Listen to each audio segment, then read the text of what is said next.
Hello and welcome to the Story Told's production of Fabula Ultima Echoes. I am the host. Welcome to the Story Told's production. That's my phone. Echoes. Sound is working. That's my phone. What? What the hell? Sorry everyone, my phone was apparently still playing the Twitch stream even though it was locked. That was cute. Hi, I am Logan, the host of the Story Told RPG podcast, and this is Fabula Ultima, our current AP. Jarn is our GM. A couple little quick announcements. We are proud members of the D20 Radio Network, as well as partnered with Fool's Moon Entertainment. In addition to that, we are partnered with Fool's Moon Entertainment and affiliated with Fanroll Dice by Metallic Dice Games. Enter the code StoryTold10 to receive 10% off your purchase. Take it away, John. Hi, I'm just Jarn, or Jarn for short. He, him, pronouns, and you can find me on Zoom Guy and just Jarn. I'm going to be here today for my stuff two characters.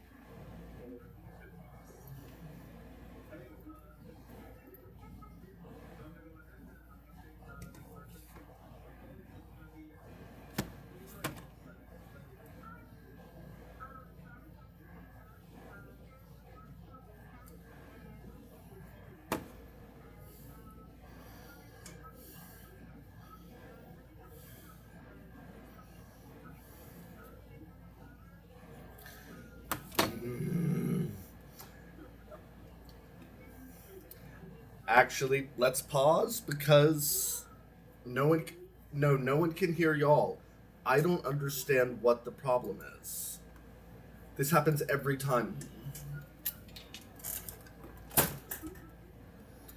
Bear with me.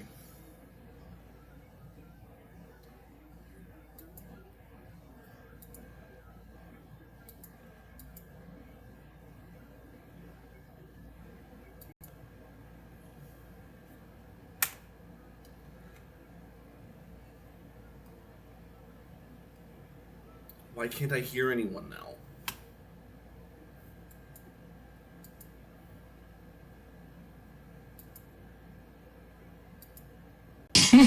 Keep me awake at night. Professional DM problem. Okay, now we can hear you. Apparently, someone told me, Sonny, we were talking with your friend, and they told me to put the headphones in, but if I put the headphones in, no one can hear y'all. Oh. But now I don't. But now we're just a little echoey. I'll continue fiddling with it. Let's continue. Sorry, everybody. That's okay. I mean, are we going to have an echo like last time? My suggestion is that if that's going to be an issue, I would rather that we try to find the technical issue, resolve it, and then get back to it. Even if we cut into the game time. Okay, I'll see what to do then. It might take me about an hour, just I guess keep talking. Oh. Okay. No, everyone needs to say something because Steven's saying the echo is gone. Testing. We'll go. Let's Hi. do one by. Okay, Sonny, you're good. Go, Jarn. Testing. Go, Carlos. Hi. And Rylan. Testing 1 2. Testing 1 2. Okay, we're good. Thank you, Yeah. chat. One of these days we'll get these off without a hitch. One day. Today is not that day, however. That just leaves tomorrow. And tomorrow and tomorrow. And the day after tomorrow. Okay, where were we? I think we have to start over with Jarn again. Yes, let's do it. Okay. Hi, I'm Jarn again. You can find me at Blue Sky at just Jarn, pronouns he, him, and I'm going to go ahead and tell you that I am going to be the GM. I'm going to do my best, Rylan, my best to TPK this entire party. By the way, we're going to go ahead and introduce Rylan. Hi, I'm professional DM problem, Rylan. You can't find me anywhere. I don't have social media. I'm sorry. But pronouns she, her, and I'm very happy to be here. So I'm going to throw it over to Sunny. It's me, Sunny. I'm also known as Ferret of the Forest on Blue Sky, and come and say hi to me. Pronoun she, her. And I'm really happy to be here too. And again, thank you so much, chat. And I'm handing it over to Carlos. Hey, what's up? I'm Carlos. Pronouns are he, him. I don't have Blue Sky, but I do have Instagram. I guess, I don't know. You want Blue Sky? I have invites. God, that feels like saying like walking up to a kid and saying, "Hey, I got some candy." That feels really appropriate. Hey, kid, you want to join some Blue Sky? I got some blue Hey, skies kid, I got out some of my creamy van. and blue sky here.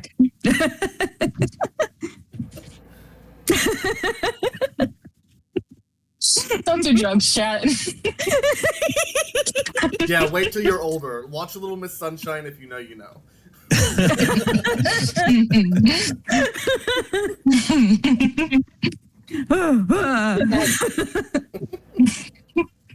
Rylan, is that going to be your next character? Hey, kid, I got blue sky here. Come here. Jump in my van. Let's go for a ride. I mean, if you let me play some form of druid, it might very well be.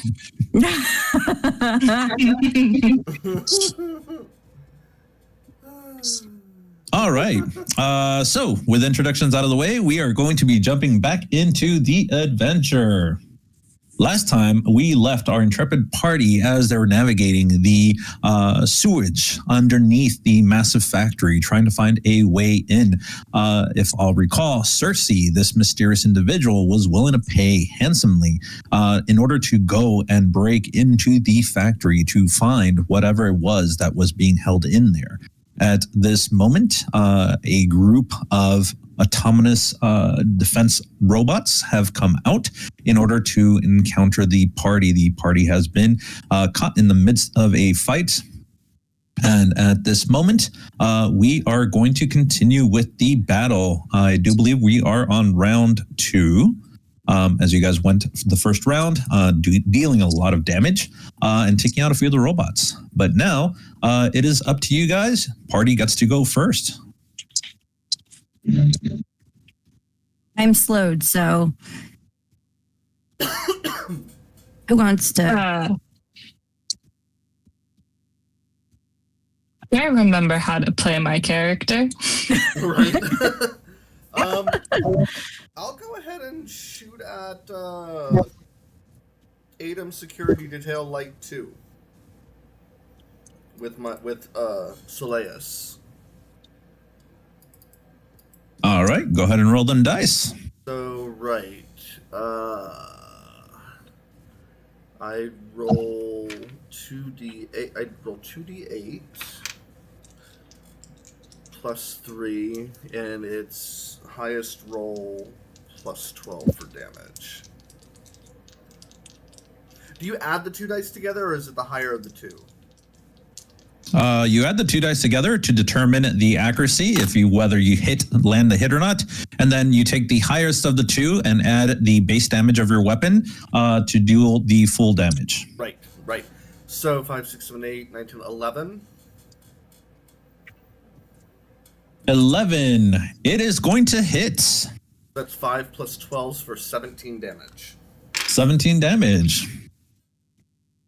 So at this point, you're going to see that the ATOM Security Detail Light, number 2 specifically, gets shot by your weapon. At this moment, it's standing there, and in the next instance, you see a bright flash of light, and in the next instance, you're going to see a hole piercing through the machine.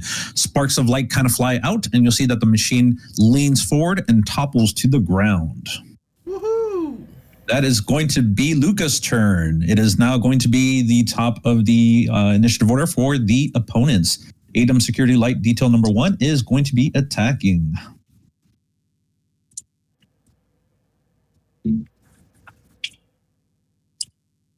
I think I created a macro for this, but oh well. All right, number 3. This is going to be D. You're going to see that this the light security detail runs up, is going to try to stab you with its claws. You'll see electricity sparking off the claws as it approaches. I believe an 19's definitely going to hit. Yeah. All right, and on top of that, you are going to be you already are suffering slow. All right, you see that the light security detail runs up using its dexterity, runs up towards D, kind of maneuvering itself around her defensive measures, and you see it taking the opportunity. It slams its claws into her side and shoots her with electricity. It is now the player's turn. We'll go. How much damage did I take? 14? It already should have calculated on the character sheet. Oh, it did. Okay. Yeah. No worries. We'll go. Getting used to it. Everyone's going. Everyone's gonna go. D, would you like to attack? Yes, I would. Then I'm gonna use charging cavalry on D. Think I might actually. Yeah, I lost the 10 points. Okay. All right.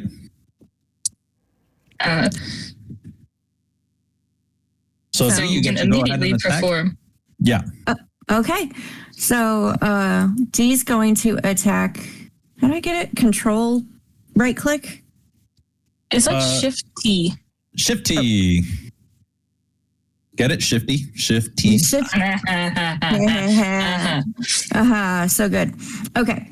So D is going to just use her iron hammer.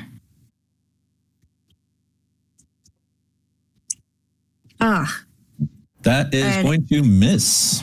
So Remember, you can push. You can reroll. Oh, that's true. Yes, I think I will. you have Fabula points. Remember that everybody should have Fabula points. You can spend a Fabula point to go ahead and invoke a trait in order to reroll one or both die. Or you can use a Fabula point in order to invoke a bond. And the bond basically will give you a plus to the die roll equal to the bond level that you have with the individual. I think I'm going to use a Fabula point, one Fabula point for one reroll. All right. Oh, that's weird. It's not letting me. Okay, there we go. Okay. Yes. Oh, oops. I was changing it. Sorry. No worries. Like I said, I'm still. Oh, yeah. 13 Fabula points. Awesome. I got it. All right. And I'm just re-rolling for Iron Hammer again. All right. So actually, if I can, just to show you something really cool, and this is for everybody. If you go ahead and click on the action that you took, which in this case is Iron Hammer, and you go ahead and right click on it, it should prompt up a little menu, and you're going to see that it says invoke trait to reroll. And so you can click on that. You can choose the trait that you want to use. Mm-hmm. So I'm going to go with the theme of hope, in that she's like determined and just knows that there is a way through this. Excellent. And so you're going to re-roll both dice or one? My suggestion as a GM is you only got that one might die that's a little bit on the low side. Might want to re-roll that one. Yeah. Please don't re-roll the 7. Please don't do that. No. All right. Invoking. Yay! Going to hit. Yay. All right. Since you did hit, and this is a free attack, it is going to be reducing the might of 7 because that's your high roll. So it's instead of going to be 13, it should actually only technically be 6. Oops. And so because no, resolve it. Go ahead. So it takes 6 points of damage? It does. Okay. Then I'm going to leave it at that. And then, because I used charging cavalry, Luca, if you would also like to go, because I can just use crushing chariot. Absolutely. I will, So go on. Luca's essentially going to, like, after he shoots the, one security detail, he's gonna kneel and, like, cock his gun. I do apologize. I'm going to interject for one quick second. Crushing Chariot is for players that have not taken a turn this turn. Luca already took his turn. I will not. Oh, has he not? Okay, Yeah, Luca I'm shot sorry. the I first. thought it was Benjamin. Yeah, Benji hasn't taken his turn. If you want Benji to go, and Yeah, Benji I'm sorry. to go. I thought Benji has taken his go and that Luca hadn't. My mistake. Please, Benji, if you would like to go. Yeah, I'm just wondering why my character's picture's upside down. Gizmo? Actually, I'm trying to wonder why your characters are like that. Oh, hold on. All right. Delete that. Let me get Somebody got a little tipsy on the way. There you go. All right, should be back to normal. So 15. Should click on that guy. So I'm gonna go for Adam security detail. Roll check, right? Yes, you're going to be rolling the what are you going to be? What attack or what action are you going to be using? Using a great sword. Oh, Great never sword. mind. That's going to work. Woo! Sweet. All right. All right. You see at this point that you bring down Benji runs across, being kind of rallied by Amelia, and Benji jumps up and brings down his greatsword. You'll see that the light security detail takes massive damage. Electricity starts to spark. You see that one of its arms kind of flops off where it's not getting enough electricity to it, and you'll see that it's trying to do its best to stand up. It is going to be now the Watcher's turn. Everybody's favorite, the Watcher.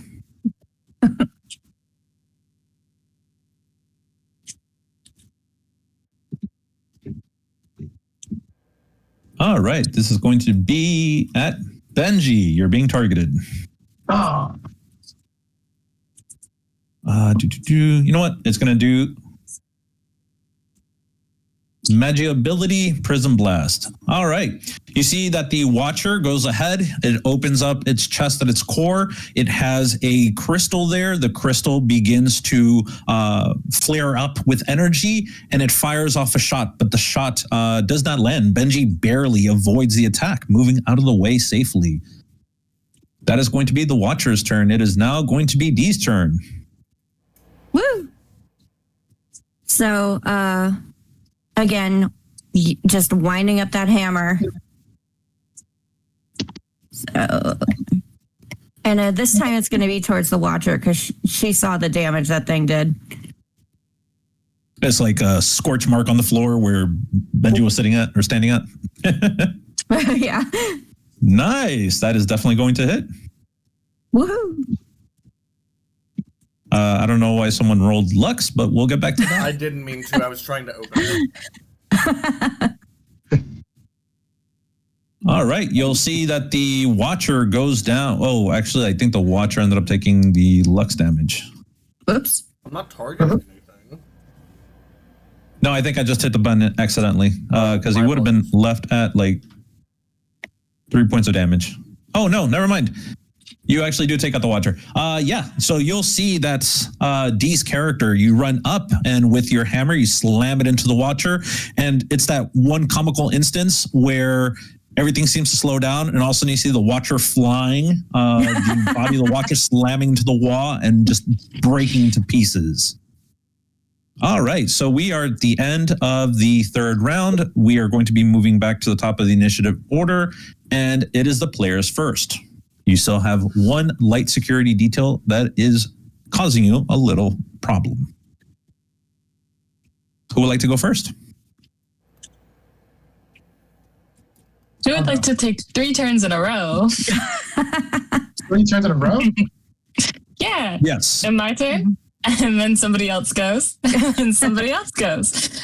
So, yeah, I'll charge cavalry again. Who wants to go? I'll go. I'm opening it up to the floor. I was going to say, Benji did Yeah. really good with the last hit, so. All right, cool. Benji, take a hit. So Benji just goes ahead. He looks at the last guy. Try to get him. And then picks up his sword, runs towards him, slashes it right in the air, then towards him. Hopefully it's a hit. It's a hit. It's a hit.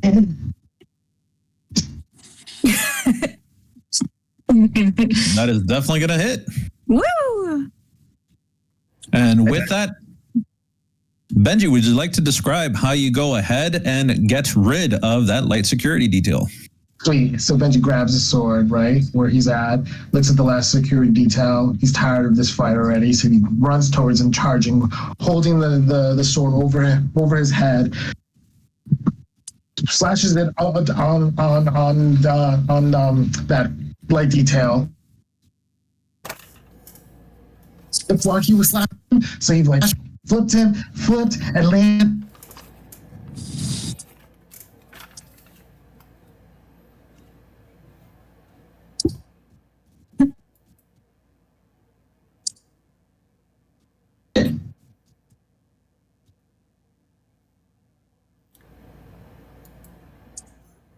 All right. Did you hear? I don't know if I if cut out for all of that, but I'm sure it was epic. I saw the emotion that he had. I didn't want to interrupt him and say, dude, I can't hear anything that you're saying. But at the same time, I'm just like, I know what he's saying just by looking at the actions and everything. So I was just like, yo, Fabula point, my friend. You getting a Fabula point just for the acting. I loved it. You earned it. All right. So you go and you defeat the security detail that is there blocking your passage into the factory itself. I'm going to need anyone who would like to, please roll me 5d10s and let me know what you get. Oh no. Why? I'll do it. /R. TPK. TPK.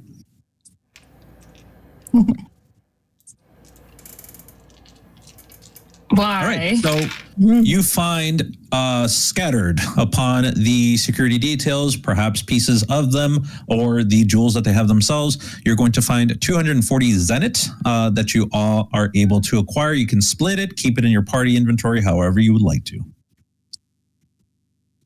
You want to just put it in party inventory for now? For me. It's about 60 Zenit per person.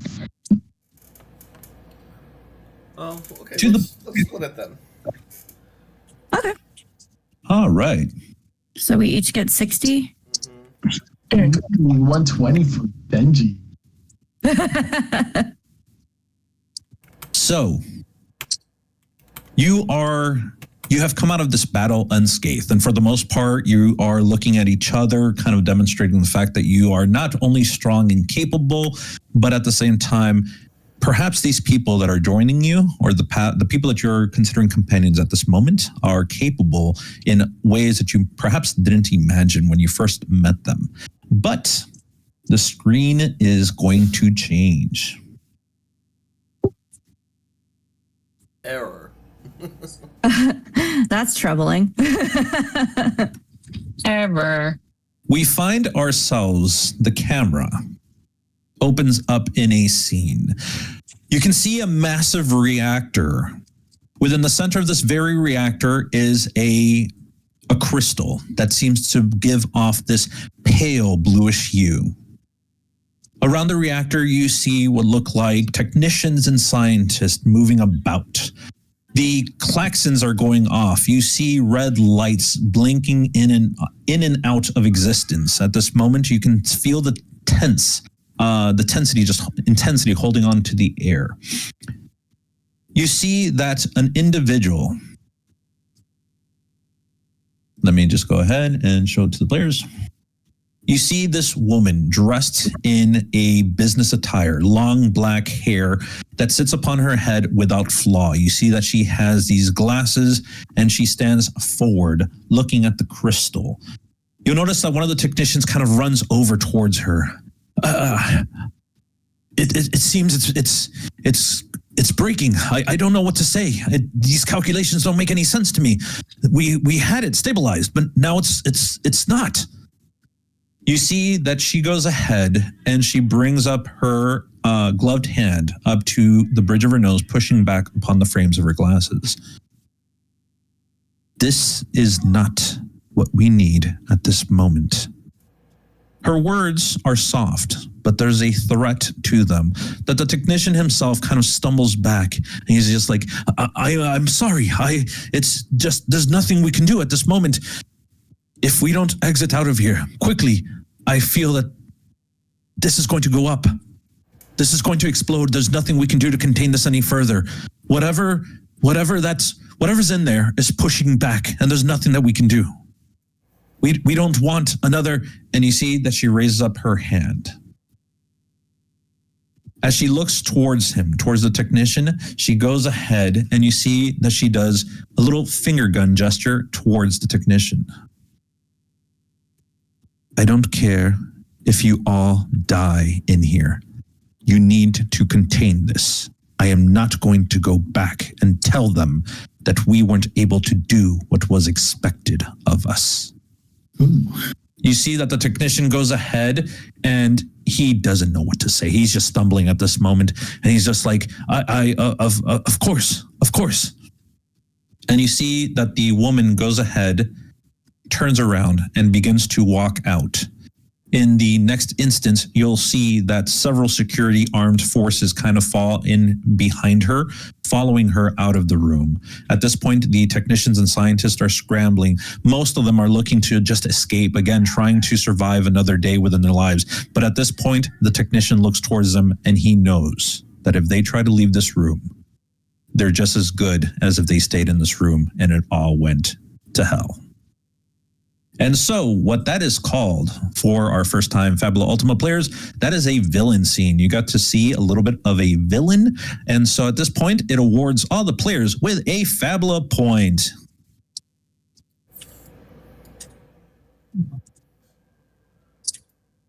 Ah. Woohoo. How do you increase your Fabula points? Oh, there we go. I think you just type it in, right? You should be able to type it in. Yep. Her outfit is sexy. All right. So we are back within the sewers. At this point, the party has collected themselves. They're ready to move on as Benji looks, again, with his little goggles, which basically are able to breach and penetrate through the walls to kind of get a good idea as to what is ahead of you.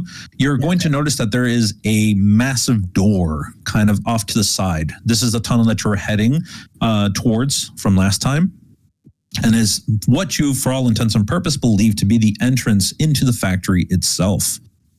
As you begin to approach the door, you're going to see that the massive door has the sign of Melium Incorporated, or sorry, Melium Manufacturing. Sorry, Melium. Oh gosh, I am sorry. I'm getting games here mixed up. Nostrand. Nostrand Manufacturing. You're going to see that the door at the bottom kind of reads, do not enter restricted area. Please visit Nostrand Industries online for any purchases that you would require. And at this point, you're going to see that a console is nearby towards the door. How do you all get through that massive, heavy door? So again, Benji can see through the door, though, right? Oh, he can't. I'm going to say that at this point, your goggles are going to start kind of like waning in their potential. Good. So you can get I'll give you this. You have a look. You know what? Insight. DL is going to be 10, and I'll tell you what you see. So that's is that a roll check or open check? It's a roll check. It's a roll check. Okay. So you said insight. Insight, and then it should ask you for the difficulty level or the DL, and you're just going to plug in 10, and then just roll. Of course, it's not letting me type.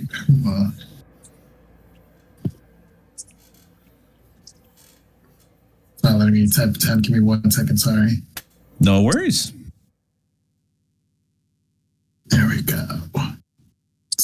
Inside roll. Damn. Would you like to use a... You can always re-roll. Yeah. The more Fabula points you spend, the more levels we earn at the end. The more XP you earn. Yep. Mm-hmm. Oh, well, good. Yeah, I'll use a Fabula point then. Because, I have 4, so... Just remember, just right-click on your action. So on that roll that you did, just right-click on it, and it should tell you, or ask you, I should say, give you a little prompt in the menu that says invoke trait to re-roll, and you can click on that and just follow the prompt, and you'll be able to re-roll. Invoke trait to re-roll, and then what do I click? Because identity, theme, origin, wins cradle. Whatever you feel best suits the moment. Let's do identity.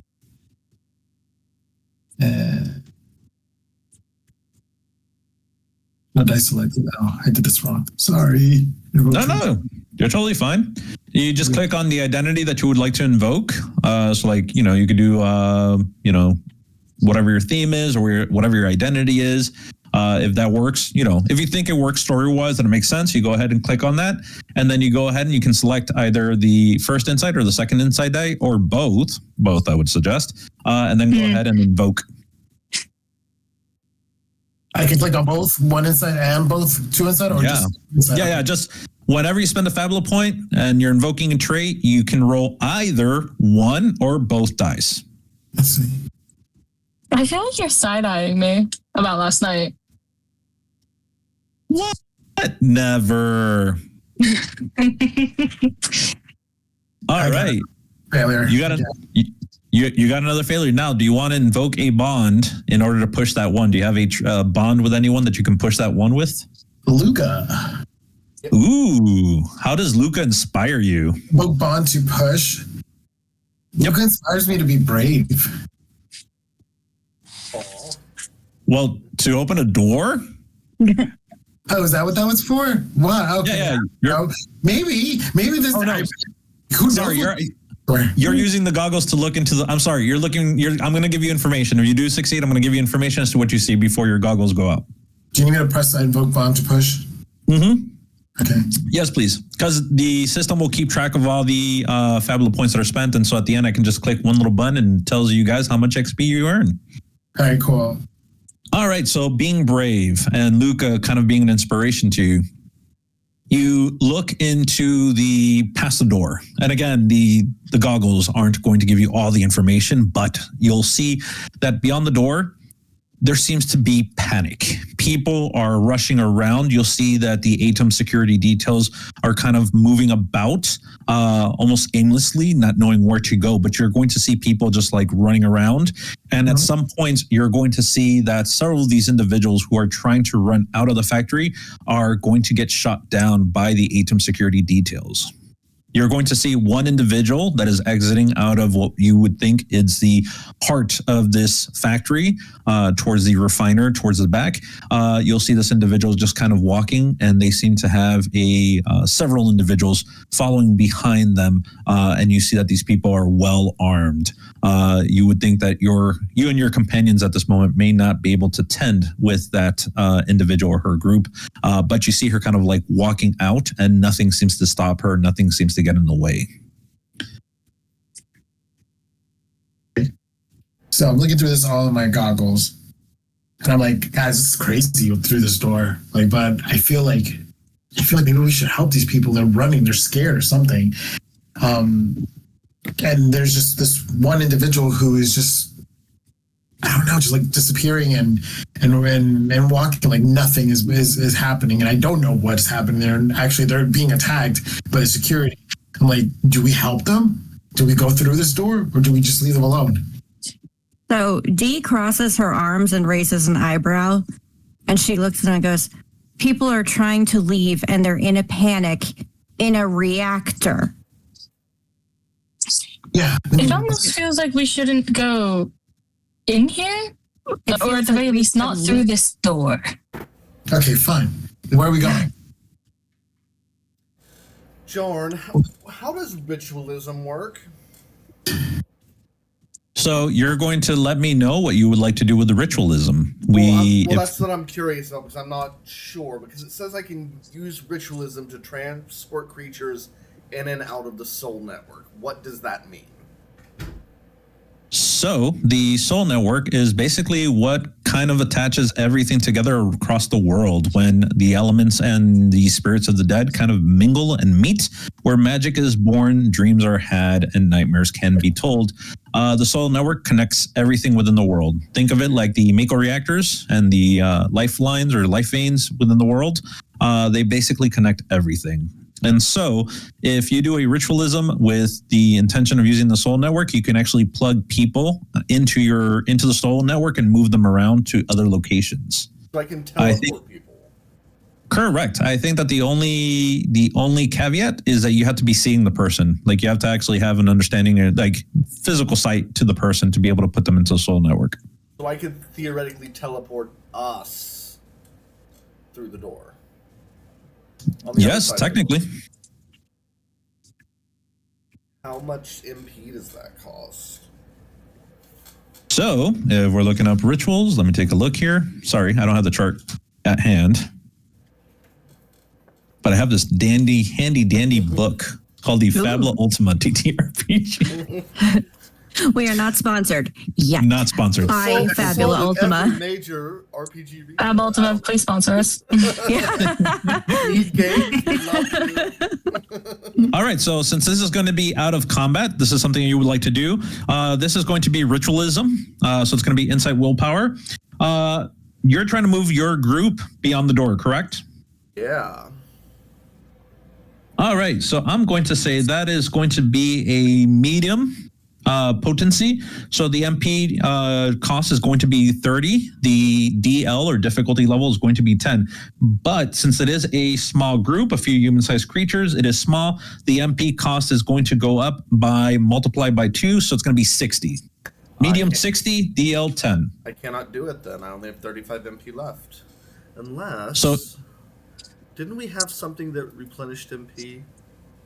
You can Your use your IP points to buy potions. Rylan knows the game. I'm learning. I pay attention. Wait, what are IP inventory points? I'm assuming, right? Correct. Inventory points. You can spend 3 of them to use an elixir. An elixir recovers 50 MP points. Can I also use one? Yes, you can. Looking at my measly 20. You said 3 IP points. 3 IP points, and you're using it for an elixir. If you're low on health, remember you can use 3 IP points to use a remedy. Remedy recovers 50 HP points. Oh, and if you're suffering a status effect, you can spend 2 IP points for a tonic. A tonic will recover you from all status effects. Cool. Okay, so it'll be 60 to transport us. Correct. And I have to roll 10. DL 10. And do I get any kind of accuracy bonus, or is there any way to improve an accuracy bonus, or like any kind of, like, I'm just wondering. I'm not trying to cheat the system, just trying to understand the system. Nope, just a straightforward insight and willpower. Insight willpower. DL 10. Ooh, I got a 10 and a 6. Yes. I got a 16. Oh boy. So basically, I like moved to the center, and he like holsters Soleus, holds his hands out that begin to glow, and he spins, and we're all in like cocooned in light, and it shrinks, and as it grows back out, we're on the other side of the door. So We're arguing about how to get in there, and he just teleports us. Well, hold on. This is going to be, first off, consent for all the players if they want to be teleported. Fair enough. And yeah, okay, so first, let's go ahead and ask that question. Do you guys all want to be teleported? I think it would be funny, yes. It would be funny. Let's do it. Dee's never seen him do it before, so she doesn't know what's happening. But she's like, I mean, I guess if he's getting us out of here. We're engrossed. I'm engrossed in the debate about what we're doing, whether we're just leaving. We're Trying to find another exit. I'm barely paying attention. Oh, good. He's teleporting us away. Wonderful. Am I going to throw away to the other side of the door. So real quick, as you traverse the soul network, this is for everybody.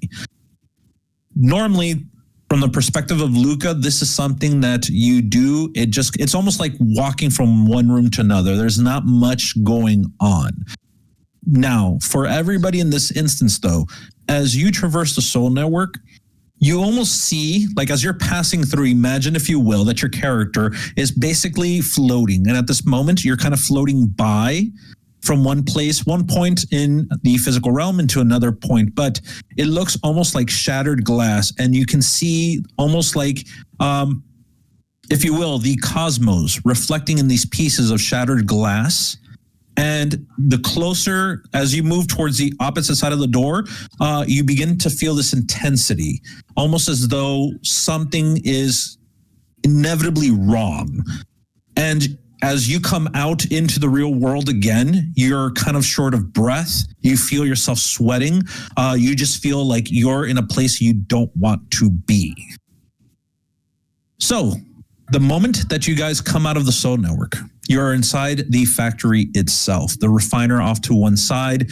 You begin to see that the klaxons are going off. You begin to see the red lights blinking in and out as the danger of the situation becomes relevant to you. You begin to hear the sounds of people calling out and crying, "Let us out!" And with that, you often hear in the background these shots being fired off by the security details. You're going to... Oh, sorry. Oh, go ahead. I was going to look at the door and try to find a way to open the door from the inside. You would see a console nearby. Just as you saw the console outside, you would have seen a console on the inside as well. I'm wondering, I'm like seeing if maybe there's an emergency, like in the case of emergency, break glass kind of button. To like maybe force it open. Pull the fire alarm. Yeah. If you like, go ahead, and this is going to be a insight check. I will say that let's make this into a group check. Luca, you can set it off. Insight, it's going to be DL13 to operate the console in order to get that door open. For everybody else, insight, the DL's 10, but for Luca, it's going to be 13, but you get the added bonus of a +1 for each success that your companions are able to go ahead and do. Oh, okay. So do I roll last then? Yep. You're going to be the leader in this group check. Everybody else is going to be participating to try to help out. Can we all hit group check? I think group check doesn't work. Oh, okay. Yeah, the group check isn't going to work because Luca needs to set it up in the Foundry, but don't worry about it. Just go ahead and just roll insight, and DL is going to be 10. Difficulty 10. Okay.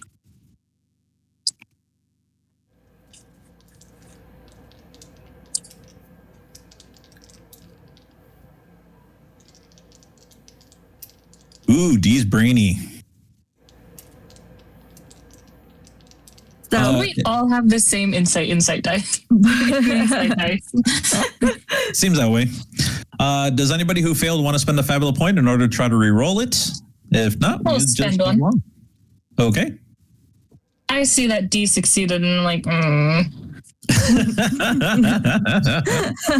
I will not accept this. I may have to. Oh, God. Okay, so I get a +1 on this. You get a +1. This is going to be a DL13. Does that mean I didn't get to? Does that mean I didn't teleport? I failed. No. You guys are teleported. So Luca brought you guys to the opposite side of the door. The thing is that Luca now wants to try to open the door from the inside. Oh. I can spend a We were fabulous helping him point. find a fire alarm. I can spend a fabulous point to re-roll. Yes. I will be doing that. And remember to add a +1. Do you have a bond with Amelia or no? Yes, I do. Where did those go? I wrote them down. I'm loyal to Amelia. We're on a mission. And we're trying to figure this out, but also make sure people don't die. I am, loyal to her. So I look at her and. Oh, sorry. My apologies. I said Amelia. I meant to say D. Are you loyal to, or do you have a bond with D? Oh, of course I do. I admire D very much. Okay, so you're gonna add. Yeah. due to the bond, you'll add a +2. So it's going to be 2 altogether. I spent the valuable point. Do I have to do something to push the bond or something? Or is that something you're keeping track of? Well, that on your end, you're going to have to tell me, because I know that you're rolling dice in real life. You're going to have to tell me what your total is. And if you're going to push it, what is your bond level with the other character? My bond level is 1 with D. All right. So what did you roll? I haven't rolled yet. I was just asking. Oh, well, first roll, then we'll discuss the whole bond thing. Got it. Oh, that's even worse than the first roll. That's a 7. All right. Do you want to use another Fabula point to invoke another trait in order to reroll? Sure. I want to invoke willpower and insight. Because now it's pissing me off. It happens to the best of us. That's a 10 with the +2.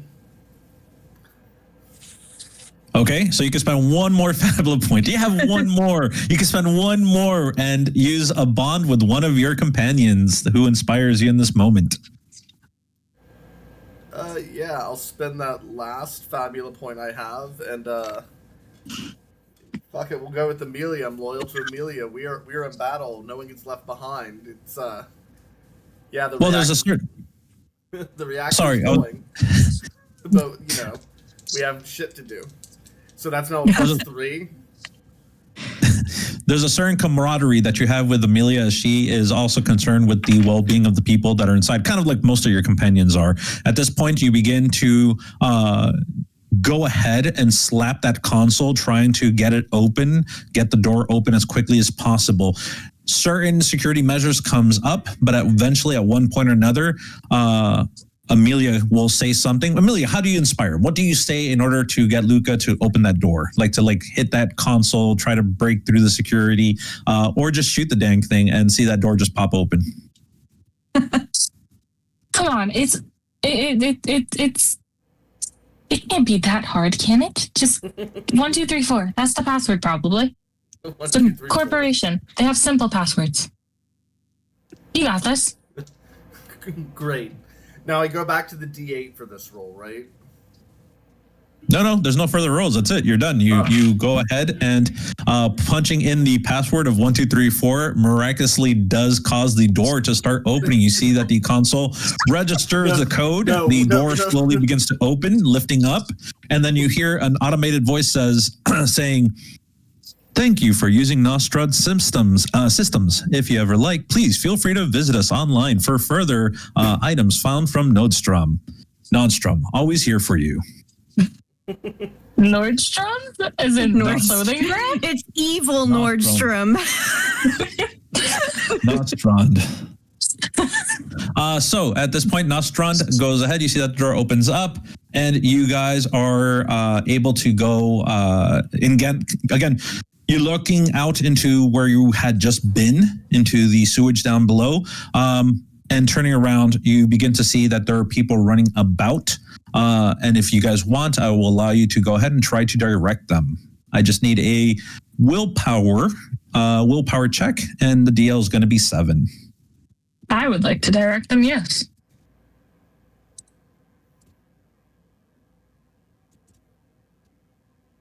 Very Does a nice. 15 work? Oh my gosh, it does. So, you're going to be you'll see that these people start rushing towards the door. Again, just individuals, people who work there, people whose lives sadly are involved with the corporation, Nordstrand, but at the same time, they're just living their lives. And at this moment, they're just caught in a terrible situation. You'll see that they begin to run out, not waiting. One of them kind of turns over towards the group and just says, Thank you so much. You must get out of here. The reactor, it's about to go up. We don't know what's going to happen. And I don't want to be here. I don't suggest you be here either. And you'll see that this person takes off running. But since you guys are helping other people and helping these individuals in particular, I'm going to go ahead and award you all a Fabula point. Yay! So, question. Is the crystal within view? No. Crystal's still inside the core, in the heart of the building itself. It's going to take you a little bit of traveling to get there, but at least Benji has a good idea as to how to get to that location. Oh, God. I think I forgot. So we're stealing the equivalent of a melting down fuel rod from a nuclear reactor? Sounds like it. There's been worse adventures out there. This feels like it's going to give us super cancer. So at You're going to be navigating the factory, trying to make your way towards the refiner, towards the back, trying to get to that reactor. But in Fabula Ultima, these dungeons are normally scenes instead of like a actual like map that you guys will be, maneuvering through. And so what I normally do is that I ask players to do a travel check. Not that you're necessarily traveling per day, but there is a nice little mechanic where travel, anything kind of could happen. So you could find something really amazing. You can have a scene where something good happens. So you can have an encounter with more bad guys. So I'm going to ask one person to do a travel check for me. This is going to be rolling a 1d10. Anything above a 6 is an encounter, normally like a terrible situation, something that happens. Anything between 2 and 5, nothing really occurs. It's kind of not, uneventful. And 1 is usually you guys find something amazing. So I'll do And it. remember to Do it, check Carlos. your skills. There are some skills that reduce that die size. Oh, wait, hold on. Check my skills. Is anybody what's it called? A wayfarer? Nope.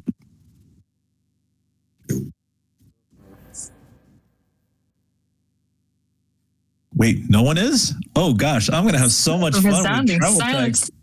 Ah, Sorry, hey, I guess I know I'm taking what class I need. my bad. Accidentally made Ow. that show up. Have like adrenaline, agony, bone crusher, heart darkness, and painful lesson. Yep, no. All right, so I'm going to need someone to roll a 1d10 travel check, and good luck to you all. Carlos, you do it. What is there willpower? Is there willpower? Oh no, it's I just think a it's just a 1d10. straight 1d10. A straight 1d10. So just in the chat, at the bottom, in the chat box, you're going to type in /R space 1d10. And just, hope for the best. Space. Expect the worst, but hope for the best. So 4/1d10? /R space 1d10.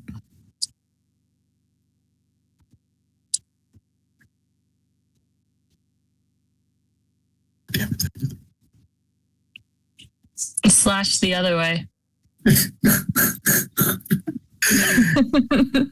Didn't let me. No, you said space. There's space. You did say space. Damn it. Ooh, very close. Yay! Not Not an encounter. an encounter. So, Benji leads the group.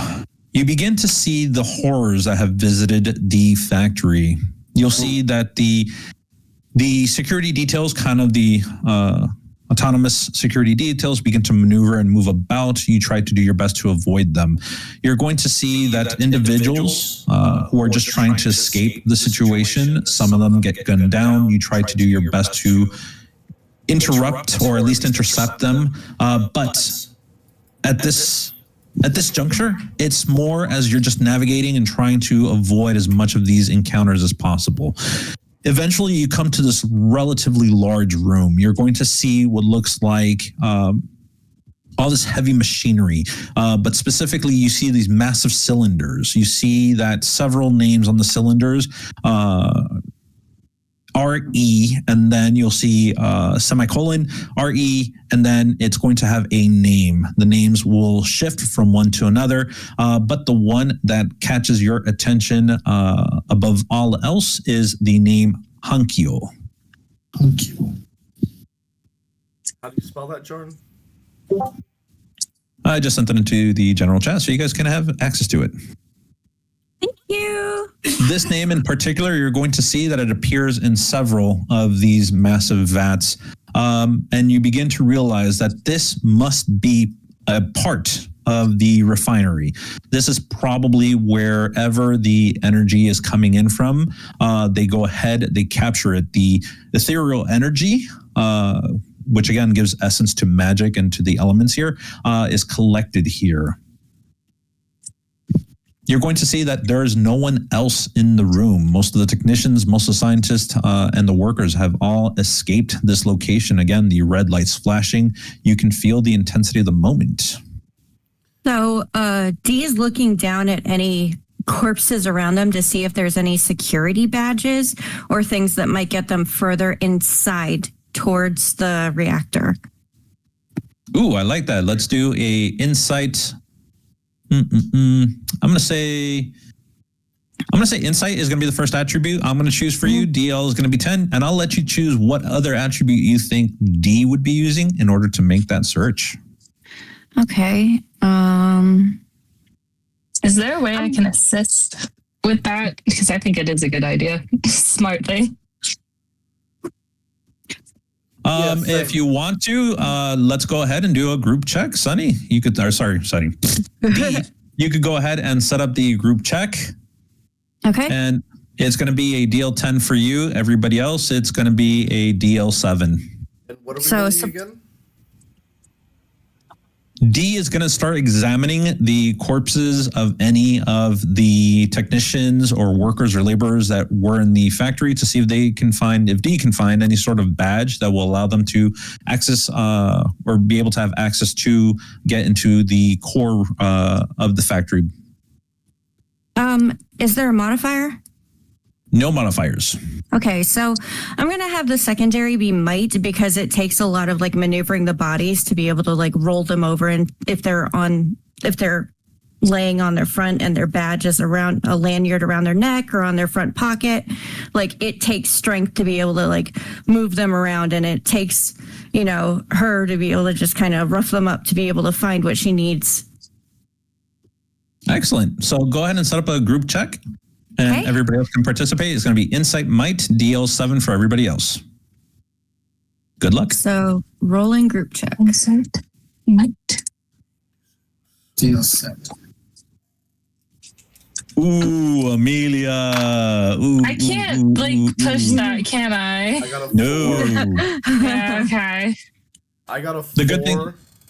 The good thing though is that when you're rolling for group checks, criticals and fumbles do not count, so you don't have to worry. Nothing terrible is going to happen. Okay.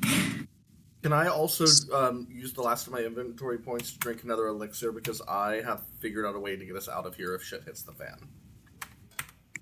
Sure. You can do it right after the roll. So, all right. So you're going to have an additional +2 to your roll, D. Mm-hmm. Your DL is going to be 10. It's going to be Insight Might +2. So I'm rolling again. Oh, you shouldn't have rolled the first time. You're supposed to. Oops. I'm counting you as one of the pluses, and I didn't realize it. Okay, no. Okay.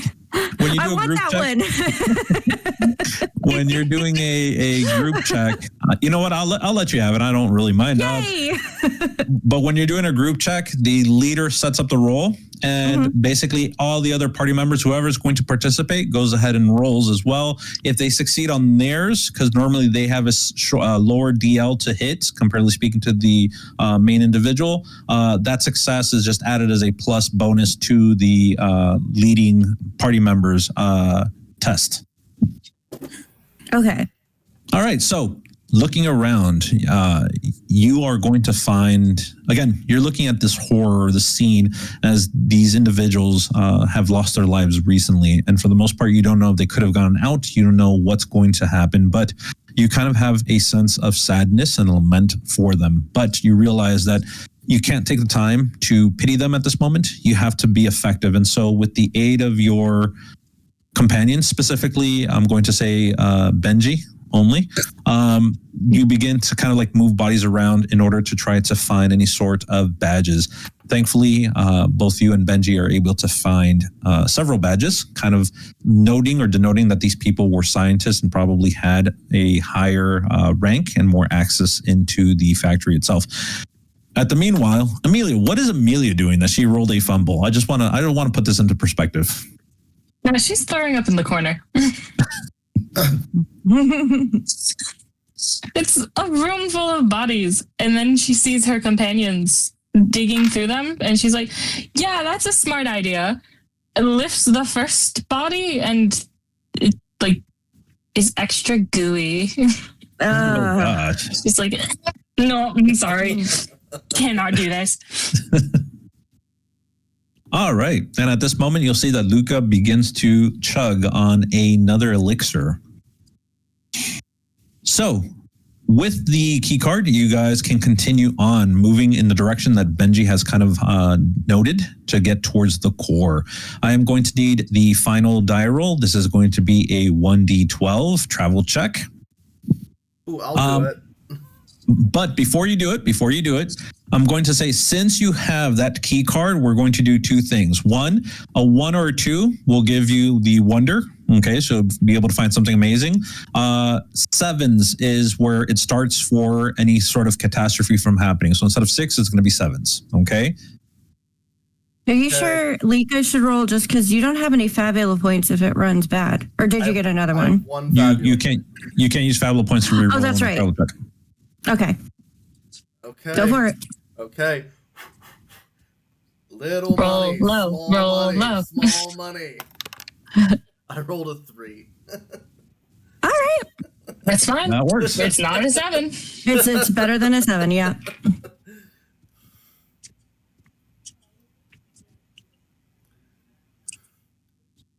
It's so pretty. So, watchers, we are using a VTT with us, and Jarn has so beautifully put a blue crystal on the screen for us. It's fabulous. You could say it's Fabula Ultima. So,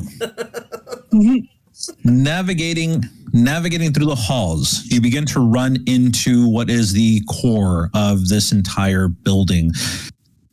You find a few of the autonomous security systems kind of trying to impede you, but taking care of them quickly, you navigate your way towards the center of the building. You go ahead and break into the room using the key card that Dee was able to find, and the door swooshes open. For anyone that has magic as being their choice overall, not overall. If anyone has magic or is sensitive to magic, you begin to feel this overwhelming nausea just kind of sweep over you. The center of this room is massive. All around, you begin to see red lights shining. You hear the klaxons going off. You hear a very calm voice saying, "Reactor about to explode. Reactor about to explode." Just going off, on and on. You're going to see that several of these individuals within this room are they're concentrating on the consoles, trying to keep this reactor from over imploding. And so at this moment, you are going to see that as you guys step in, several of the security systems come out. Several of these ADAM security detail comes out in order to intercept you before you can actually get further into the room. But before we jump into the next combat scene, I think it's a great moment for a quick pause and a quick break. What do you guys think? I think Sounds good. I think that sounds Fair good. enough. All right. So, Jordan, back in, 10 minutes? 15? 10 minutes. 10 minutes? 10 10 minutes sounds good. Okay, so Yeah. it is about 9:20, so everyone be back at 9:30. I know it's a little bit of a wobbly bit of a time, but it's good for everyone to know. Back at 9:30. All right.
And we should be back momentarily. We are back. Hello, all you gorgeous faces. I don't want to say anything, Logan, but I think you might need glasses. I mean, specifically for me. I don't know. Everybody else, yes. Everyone here is beautiful. Gorgeous. Gorgeous. You're You're All right. gorgeous. Well, actually, I have a couple of friends that want to talk to you about your gorgeousness. And at this moment, as you're walking into the core center, you begin to see the crystal shining, and you'll see that the security systems begin to stir. At this moment, you're going to see that it seems as though they're acting without purpose, without reasoning. You begin to seeing the ATOM security systems kind of move in to intercept you. So you're going to see two heavies, and then right in the center of the room, you're going to see something that had been actually attached to the ceiling. It drops, and as it does so, it shifts as it's mid-drop and lands on massive legs. You're going to see this big guy right here. Hey, can we swipe the security card into a console and disarm them or something? Yes, you can. That's actually something that you probably could do. You could start an objective, and we'll set the standards, what the expectation is, and everybody can participate in the objective. But at this point, you are all jumping into another conflict. I love this part. This is my favorite part. Okay, so notice that there's something different about this one ATOM Heavy Siege Colossus. This massive machine takes up a large portion of the room. You'll see that on top of it, it has a massive cannon. You'll see that it also has several rails demonstrating that it has missiles. This character in particular is a minor villain, so it does have Ultima points. By the way, you all get one Fabula point because it just popped into the scene. Woo! Yay, I can't see it. Me I neither. can't see, yeah, I can't see anything. I thought I was the only one. Sorry.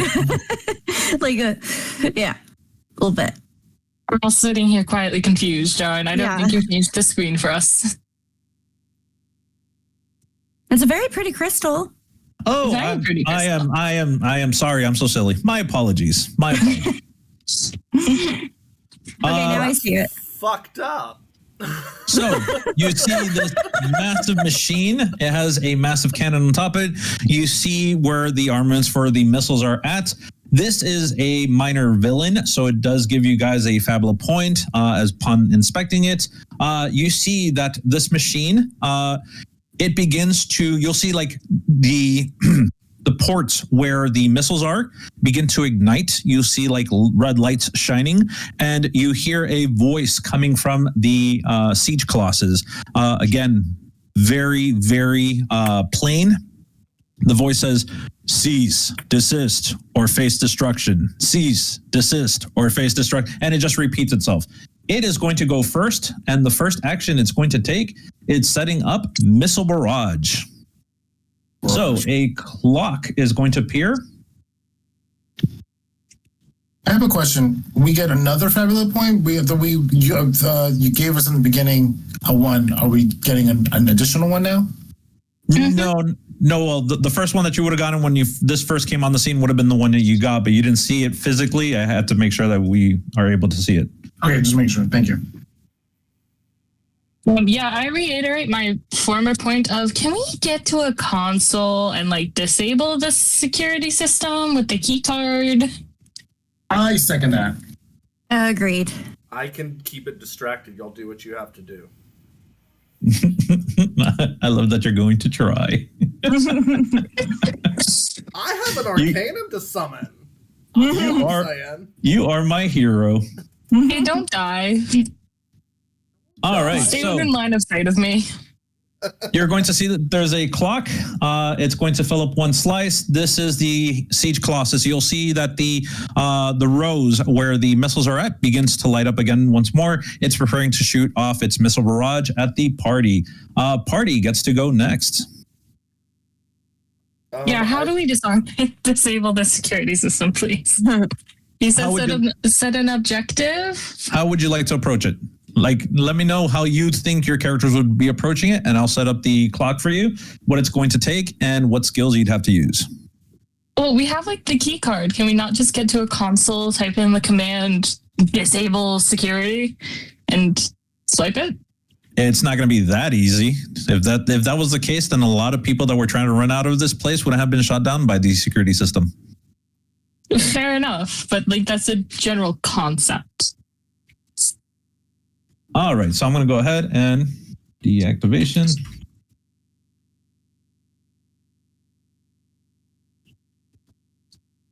Sorry, setting up a clock. I'm going to say that this clock is going to be 8 segments.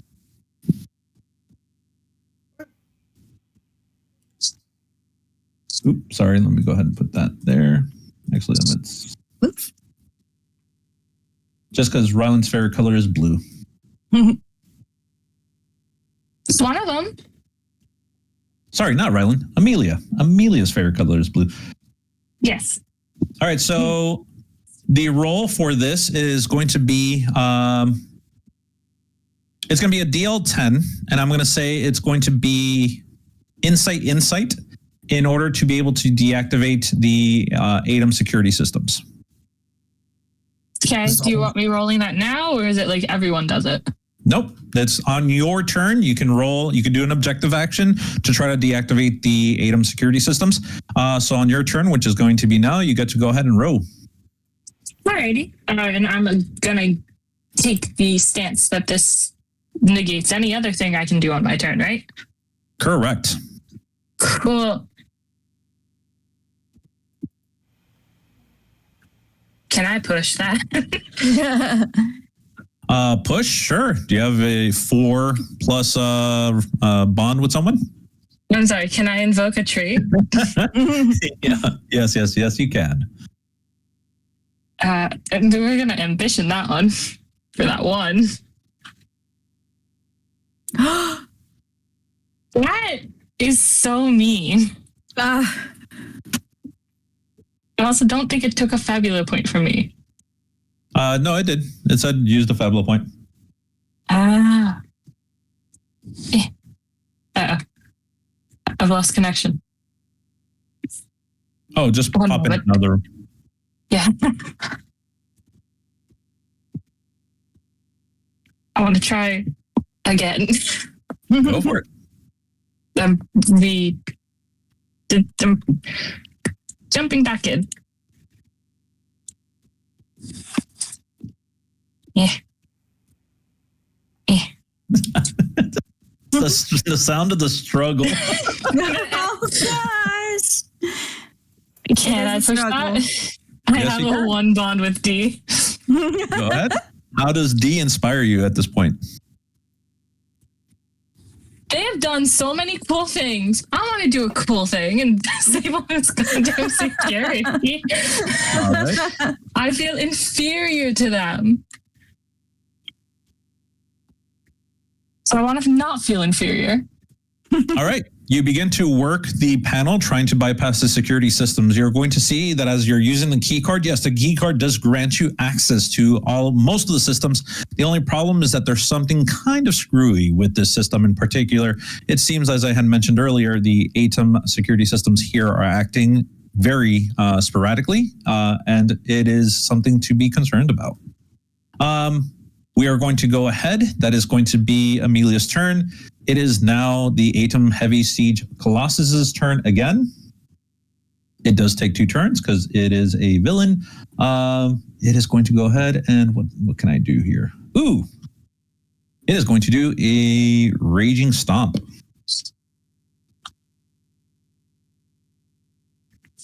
So this is going to be targeting Benji and D. Oh no.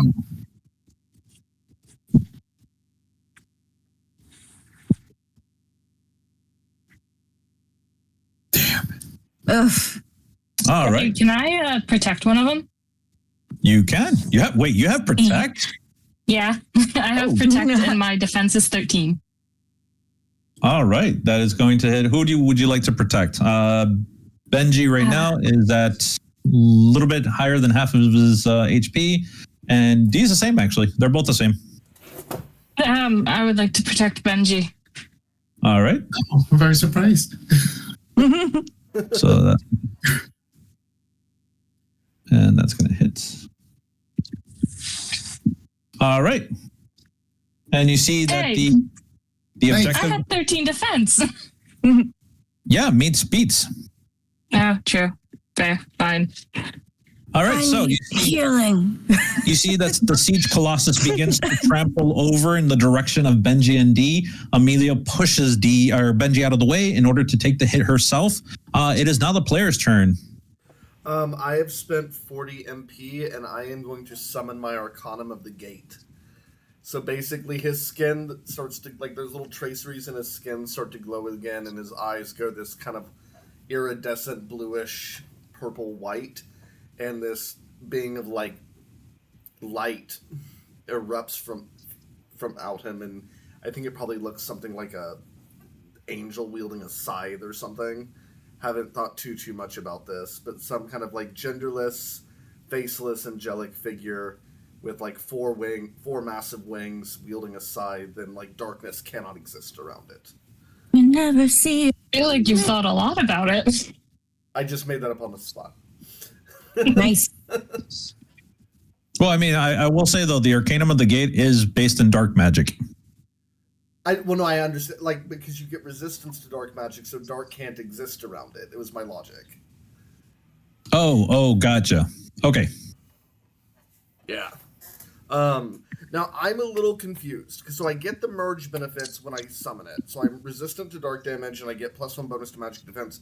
But I'm not quite sure what else it does other than the dismiss effects. That's basically how it works. You're just summoning it out. It's the aspect of the Arcanum of the Gate. You're going to be getting that +1 bonus to your magic defense as long as it's out. When you dismiss it, that's when you have the abilities that kind of work, that actually do like damage and stuff like that. So basically, the Arcanum is just going to be out and hanging around you and giving you resistance to dark damage, as well as giving you the +1 bonus to your magic defense. Understood. So it's not like it doesn't have its own attack actions and everything until it's dismissed. Correct. Got it. Correct. Okay. Cool. But essentially, the reason I pulled this out, everyone, is because the dismiss effect is warp. If shit goes south, I can teleport up to 5 creatures to a location we previously visited that is within 1 travel day, so I can get us out of here. Mark. All right. Far out of here. This thing's gonna blow. All right. That is going to be Luca's turn. It is now going to be the security detail, the heavy number 1's turn.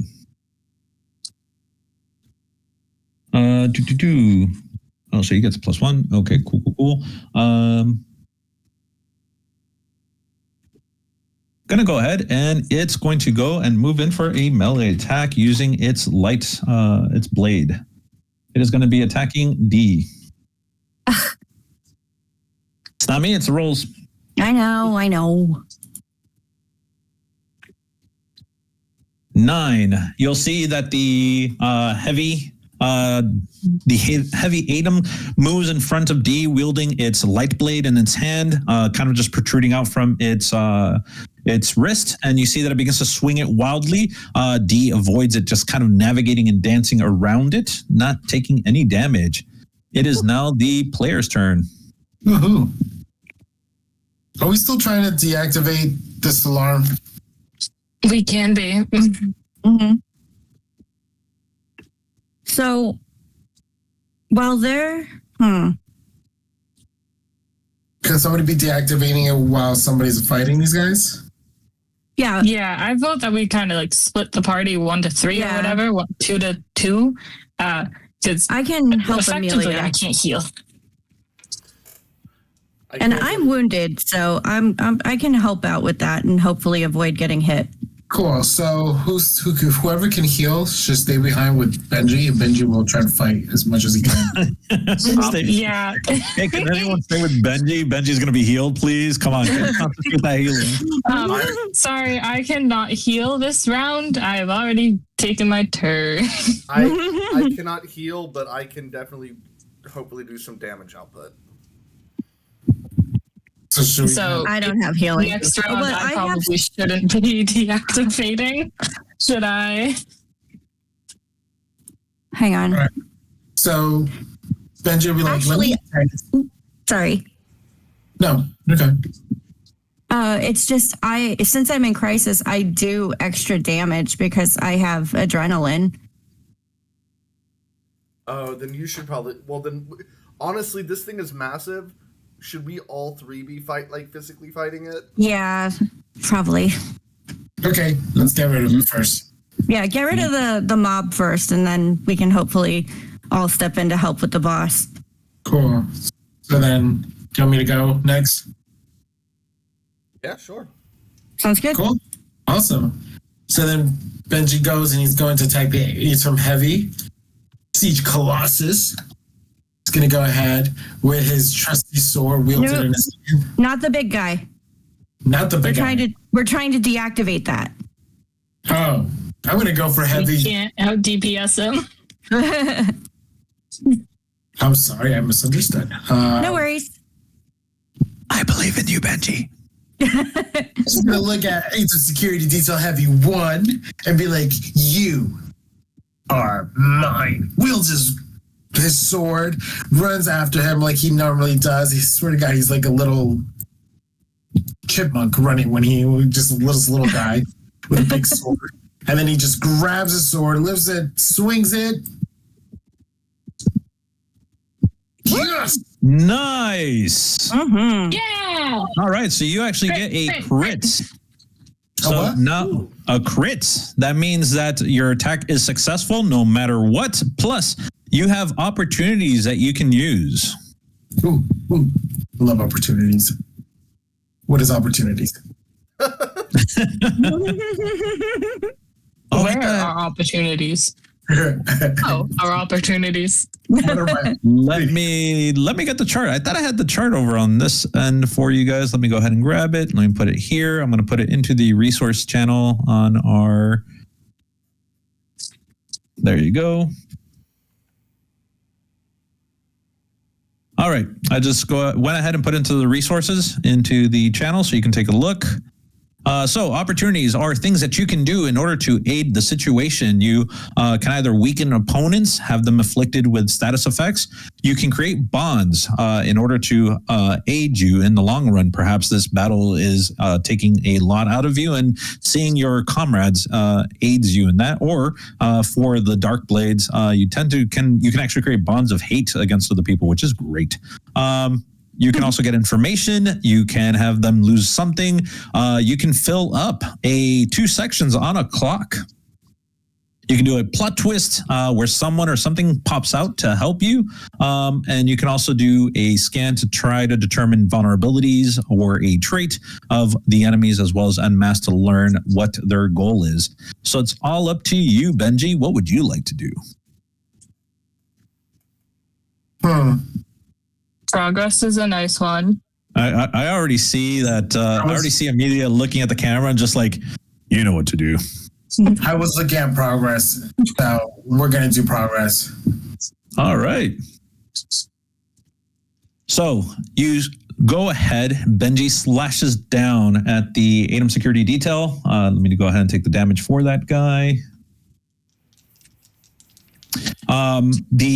You'll see that the ATOM goes ahead, kind of stumbles for a moment under Benji's assault, but at the same time, this inspires Amelia to kind of plug in on the console much faster, trying to upset the ATOM programming in order to go ahead and hack the system and stop them from functioning. Great job. Mm-hmm. All right, so I have the ATOM security detail number 2 is going to be functioning at this moment.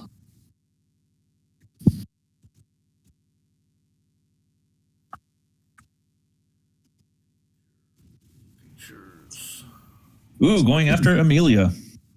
Oh, fuck. Uh-oh. It's going to fire off their pistol. You see that they whip out a pistol and take a shot. I miss. Oh, they missed. Whew. Insect see Game that Grumps reference here. You'll see that the heavy number 2 fires off a shot from their laser pistols. Shots go flying above Amelia. You'll see that she ducks her head, just barely avoiding the attacks. And finally, we have D. So D is going to, since she's not doing so good, she actually feels kind of invigorated by it, like, wiping the blood from the corner of her mouth and the fire in her eyes lights. And with adrenaline, it is SL times 2 because I'm not doing so great. What's your skill level? Skill level currently is 1. So 2. 2. But hey, take what you could get, right? Yes. Better than none. So how do I get that to work with what I'm gonna do? Do I just if you're going to attack, go ahead and do the damage, go ahead and do the attack, and we'll just add +2 to that damage roll. Okay, cool. So it's gonna be the Iron Hammer on heavy 2. Let me target Shifty, and then let's go. Woohoo! Yay! That hits. Mm-hmm. All right, so it's And gonna it be does 17 damage. You got it. Let me go ahead and do this, and then reduce it by 2. All right. So you're going to see that D runs up, wielding her hammer. She twirls as she approaches the heavy 2, and smacking the heavy 2, you see that you hear the crunching of metal beneath the impact of the hammer. But unlike the light, this one actually holds its space. You'll see that it actually tries to block the attack, keeping itself active during the battle. All right, so we are at the end of the first round. We're going to be moving into round 2. There you go. So am I on computer duty? Just de facto? Yes, basically. Making sure. Aren't you the only person that can heal? Yeah. Maybe we Sorry, should I'm swap asking. out. Maybe you should reconsider, but you guys, you're doing well. You're doing good. Just swap out, probably. Do you want healing? I can heal us. Yeah, we should. I'm definitely roughed up. This is at the end of the first round. You guys will feel, again, you're in this intense moment. Shots are being fired. The ATOM securities are threatening you. The massive siege colossus is getting ready to release a volley of missiles in the direction of your companions and comrades. And that the massive cannon on its back has not fired off just yet. So we're waiting for that moment. Just yet. Everything is intense. It is bearing down on you. You are sweating. You have no idea what you're going to do. Your next actions, you're kind of allowing reflexes to kind of your muscle memory to kick in order to take action. But all of you, for a moment, feel a heartbeat. It's a thump. And you feel it for a moment coming from the crystal that lies within the center of the room. All of you are going to heal for 10 HP. Ooh. I'll take it. All And right. we can just put that in with our thing? Yep, just heal yourself for 10. Okay. Did we And- sense where that came from? It comes from the crystal. Like you feel it coming from the crystal. All right, so the heavy siege colossus is going to go ahead and take their action. What are they going to do? You know what? They're actually going to do cannon fire. They're going to fire off that cannon. Oh. And I'm hoping I roll a 2.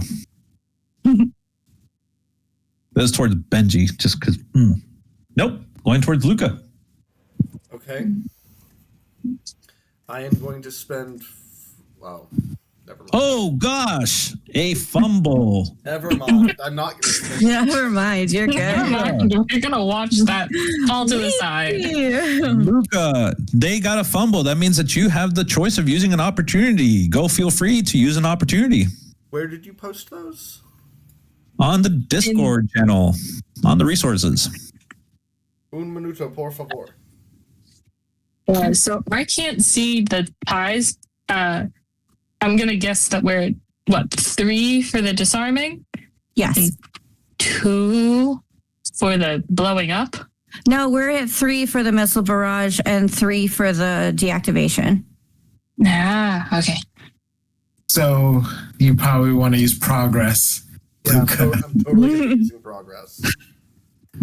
All right. How does Luca assist in the progress of disarming these machines? I think Luca's actually standing slightly next to Amelia, and reactionary, these missiles are coming at him, and like they miss, but he like jerks like for a second and bumps her arm, and she hits the wrong number, but it's the right number. It's the enter key. He makes me hit the enter key. All right. So that is going to be the Siege Colossus' first turn. It is now the player's turn. So I'm gonna. Oh, sorry. go ahead. I'm gonna have Dee move in because she also has a key card and go heal. When it, so D is taking over a. Over the Progress roll? deactivation. All right. Insight, deal 10. Okay. Roll check. Good luck. If I You got need this. it. D10.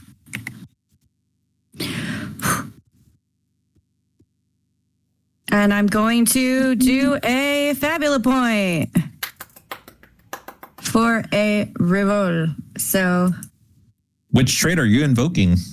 I'm going to invoke hope again, if I can. You may. Okay. And so it's what was it? Invoke trait to reroll. That was it. Okay. I would re-roll that one. I am absolutely re-rolling the one. Yeah. Yeah. Woo! So with a 13, that is one more success than necessary, so that it's going to fill up by another point, another slice. Nice. Excellent. I would like to go. That's okay. Whoa. Hey, buddy, I got the Siege Colossus waiting for their turn. I did you can not go. No, we cannot skip one. You can go after the Siege Colossus. He wants to play too. Gosh. Cool. Awesome. All right, Siege totally Colossus cool. is going to do a rampaging stomp.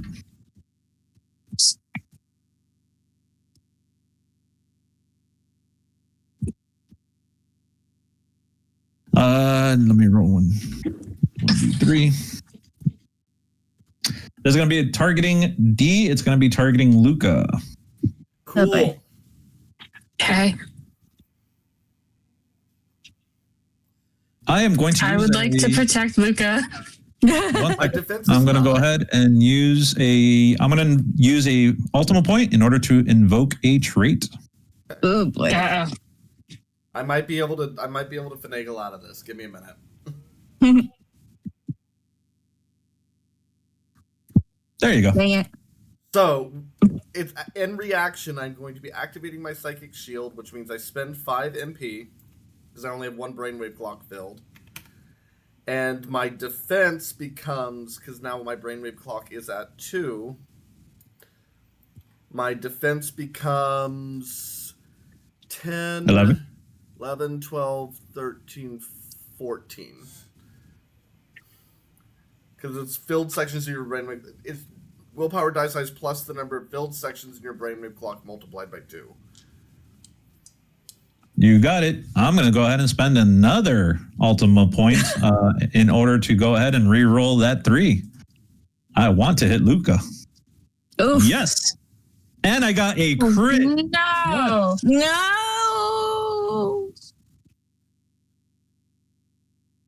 All right. So, and I do apologize. Amelia, you did not go yet this turn, so you don't Yeah, get protect. I realized that. I cannot use protect. I reneged that protect. I'm sorry. All right. So D gets hit. Luca gets hit. Ow. Ow. And for opportunities, I am going to pick. Ooh, I don't know which one I want to pick. I want to pick something cool. Excuse me. Oh. Oh no. Oh, I don't like that sound. Yeah, no. That was he realized he could do something awful to a sound. Oh boy. I'm actually just going to erase 2 of your slices. But I worked so hard for those. That sucks. Ooh. Oh, And- cool. And at the end of the Siege Colossus's turn, it fills up his missile barrage. It goes ahead, and you'll see that missiles begin to fly out of the massive Siege Colossus. The missiles bounce throughout the room. You'll see that it kind of destroys anything indiscriminately, taking out a few of the technicians and scientists, as well as hitting the group. This is going to hit 10 damage to all players. No, we just get that 10? No. We just got it back. We sure did. Fine. Okay. Can I heal? Okay, so it is going to be the player's turn. Before you go, at this moment, the Siege Colossus goes ahead, fires the barrage of missiles. Explosions are everywhere. You hear the sound of people calling out in pain. Some are snuffed for forever, for good. And at this point, you are feeling this battle. This is, again, a situation of life and death. Once more, you hear that heartbeat coming from the crystal. Doom. But what catches you by sheer surprise is a voice.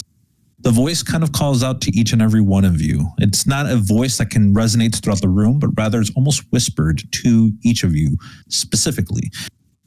The voice says, "If you need me, just ask."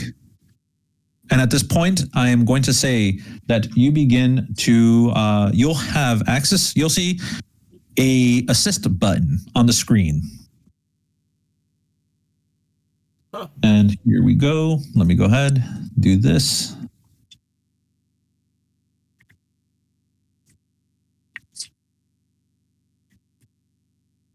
You begin to see, you begin to get that feeling. Oh, it didn't show. Why didn't it show?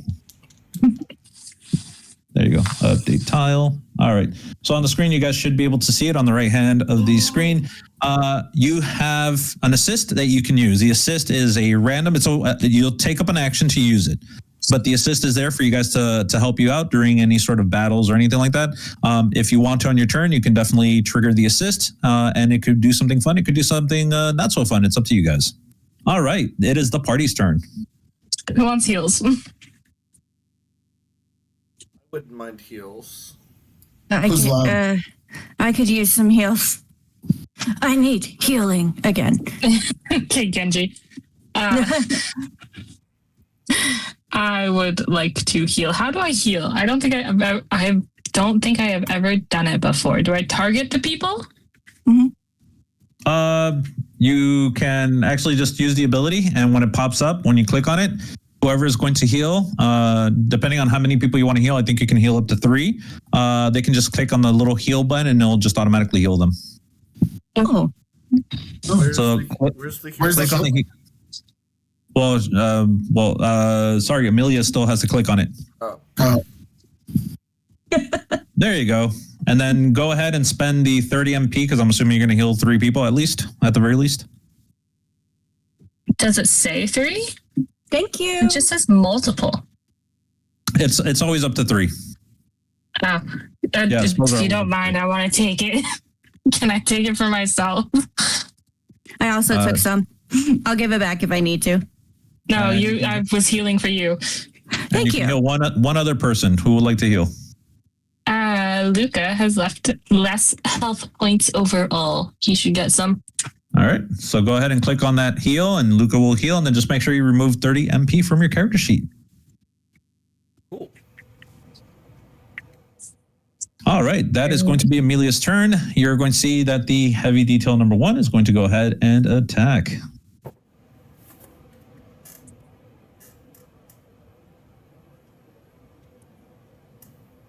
Runs up, seeing Amelia trying to resuscitate her comrades. You see that the heavy sees the support that Amelia is causing, analyzes it, sees it as a potential threat in terms of keeping this battle going longer, and attacks with their arm blade light. And misses horribly. I tell it don't as it swings and just stops. No. It just You give it a mom look.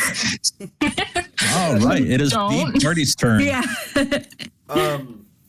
At this point, the ADAM security detail heavy 1, the Arcanum that's standing behind Luca, from the third eye, a dark circle appears, this black void of nothingness, and from it erupts a light beam. I'm basically using my Arcanum to cast Lux, like just a cool visual since I have the Arcanum out. And this Lux beam like fires straight at the ADAM security detail, and I spent 10 MP for it. Okay. Okay, big money, big money, big money. Let's go. Let's go. 10.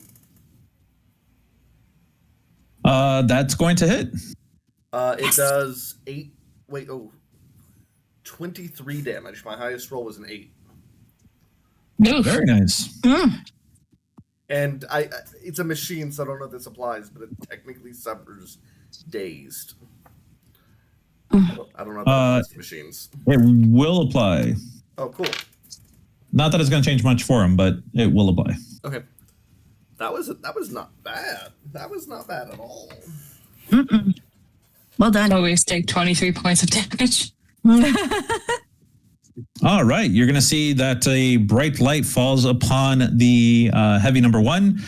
You'll see that it seems to fry some of its circuits. You'll see that the heavy 1, though, still continues to function, even though electricity is shooting out of it. Some wires are kind of hanging. It is now going to be heavy 2's turn. Oh, heavy 2. You silly. Where did you come from? Where did you go? Targeting Luca. This one's going to run up and try to stab at Luca. Yes. No. Luca's I going to take just healed him. 20 damage. 20? Yep. 20? No, Luca.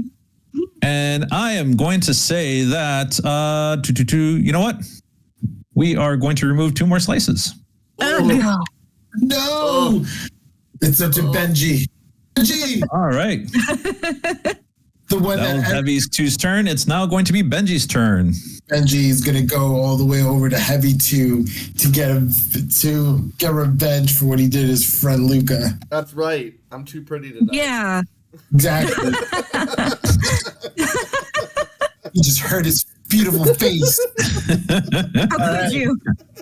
So we're gonna roll. Oh, are we? Great sword. Let's go. Come on. Come on. Damn it. Oh. Fabula point? Miss. Maybe I can invoke bond to push. The Fabula point. Fabula point. Oh, fine. Hop on. Fabula point. Let's do a Fabula point. Where are we? Invoked trait to reroll. Theme will be brief. We'll grab 2. And then Ow. God damn it. I'm pushing now. Oof. Can I invoke bond to push or no? Remember that invoking bond just adds the level of the bond to your die roll. So, like, let's say you have a bond of 1. Correct. If you have a bond of 1, it's just going to add a +1. What you're going to want to do is you're definitely going to want to spend the Fabula point to invoke a trait to reroll. You can re-roll up to 3 times with your 3 traits and then push. Okay.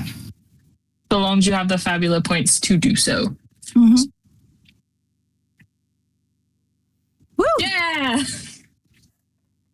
So that's actually not going to hit because their defense is actually 9. They do have defensive formation. So long as another heavy is on the battlefield, they get a +1 to their defense and magic defense. Wait, but That's that's, Now but you that- can push if you wanted Now you to. can push with the bond, yeah. Yeah. I'm pushing the bond. Yeah, I'm Jeez. tired of this crap. It's kind of revenge is this. Bond of admiration with Luca, and that's because I wanted to ask a question quickly about the bonds. I only have like 1 bond with Luca. Am I supposed to add another one? No, you will eventually, as time goes by, when you guys have rest scenes, you'll be able to add other bonds. But at this moment, no. Now, the only question I have for you, for Benji, though, is how's Benji doing multi 2 with the greatsword? How he's going to hit heavy 2 with the greatsword? No, you're targeting both. Too. Yeah, you targeted both of them. Okay, so Benji's gonna do is he's just so mad that his friend Luca just got attacked. He's gonna grab his sword on both his hands on the handle. He's gonna spin around, turn in circle, and then he's gonna like fling it like a boomerang right onto heavy 2. Then it hits the heavy 1, and it comes right back to him in his hand. That's a new trick that his new trainer was teaching him. All right. You know what? Normally your sword cannot do that, but spend a Fabula point and it happens. Nice. All right, hold on. Do I have no trade to reroll for that one, or just spend the Fabula? No. Spend the point. You technically cannot hit two targets. You have no multi on your weapons, and you're targeting two of these characters. And so, just because you did that amazing little description, I will allow you to do it just because it's amazing. Got it. Spend it. Spend the Fabula point. I have no. All right. No. All right. You'll see that Benji's attack hits. Number 2 kind of takes the hit. Again, the slash comes down, but as the sword kind of falls or flies off of heavy 2, landing on heavy 1, you see that heavy 1 at this point is kind of like falling apart. You'll see that pieces of it are just falling, and for the most part, it doesn't seem to be doing well. All right, that is the end of round 2. We're going to now be moving to the top of round 3. You're going to see that again, once more, you begin to hear the heartbeat, but this time it is a softer beat, and it doesn't heal you like last time. Oh. All right, so you're going to see that the Siege Colossus goes ahead, is going to take their turn. Siege Colossus is going to do Missile Barrage, setting a clock again. All right, 1 slice is filled. That is going to be the Siege Colossus's turn. It is now the player's turn. I would like to use Charging Cavalry on Benjamin. Benji, take a hit at them. I can hit them? Yes. Hit 1. Just one, though. Yeah. You have to untarget one of them. Okay, that's what I was supposed to say. Also, I think I did that by mistake, targeting him last time, but it's okay. It worked. All right. All right, so I'm targeting a heavy 1. Let's see. My dude, your description is legendary, so trust me, I'm happy with that. I didn't mean All right. You'll see that Benji brings down his massive sword in one practice strike. You'll see that the heavy is sliced into 2. You can hear the sound of metal slicing through metal. It's a screeching sound, which kind of it comes and emits from the attack, but you don't know if it actually sounds off from the machine itself as well. You'll see that both halves fall to the ground with a bit of a flare of explosion coming from them, and you'll see that Benji kind of turns with the explosion in the background. And so... and then Luca or D, somebody take a turn afterwards, because I will be invoking Crushing Chariot. If you give me 1, that means I get 2 turns to try and deactivate everything. Crushing Chariot just makes your turn next. I don't think it gives you 2 of them. Oh, okay. I mean, that was... And I didn't want to... I would give it to all the bad guys. Everybody get Crushing Chariot. Have fun. Yeah, I would have given you 2 if I could have, but I think Charging Cavalry forces you to attack and not just like do a thing. Oh, okay. You have to attack, or can it be something else? I think it's an ally may immediately perform a free attack with a weapon they have equipped. Correct. I don't know if I was going to attack this round. I was thinking about maybe trying something else. Well, now I'm invoking Crushing Chariot, which just moves somebody's turn directly after, like on our side. Oh. And you can do whatever you want on that. So if I'm using Cavalry on you, you attack. If I use Crushing Chariot, you do your turn. Oh. I can go. So I'm leaving it up to you two. If that's cool You for want to do Crushing Chariot. something. Yeah, go for it. So D is currently at the console, right? Yes. Luca looks to D. Do you trust me? D, for a moment, she hesitates, and then she nods quietly, like silently. Just If this goes wrong, I can get us out of here. And Luca smashes his hand on the assist button. Luca, I need you to roll me a 1d6. Got it. I rolled a 2. All right, give me 1 second. Tell you what's going to happen.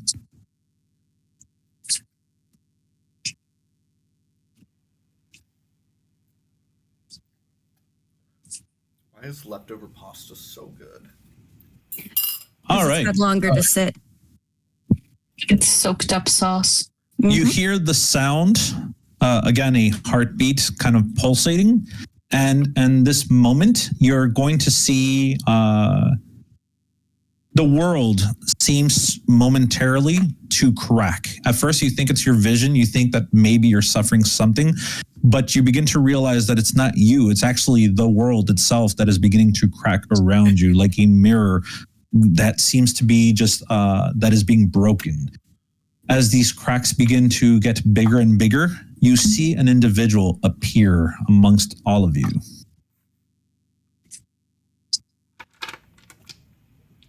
Does this individual The- look up? She looks kind of this like character- my Arcanum. This character goes ahead, and you'll see that she has massive wings. She looks like a young woman.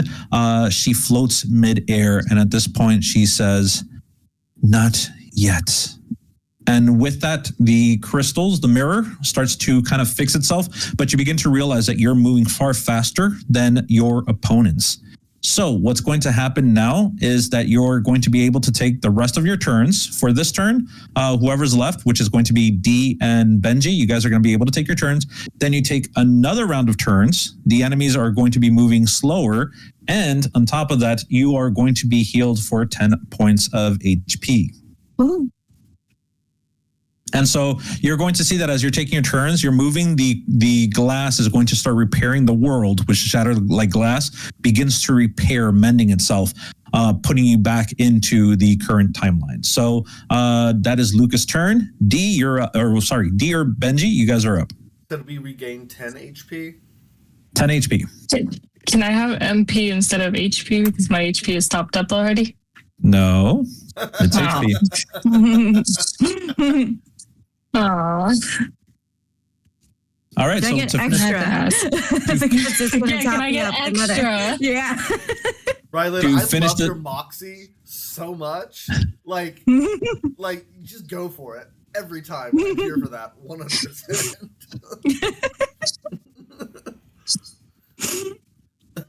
all right, so for this round, you guys, Benji and D, you guys get to finish off the round, and then you guys are all going to take an additional round, and then we will continue on with the normal round.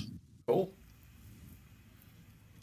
So On our additional round, are we just spamming deactivate buttons? yeah, there we go. That's what I'm doing. So I'll go ahead and try and deactivate again. All right. It's going to be Insight 10. DL10, correct. Okay.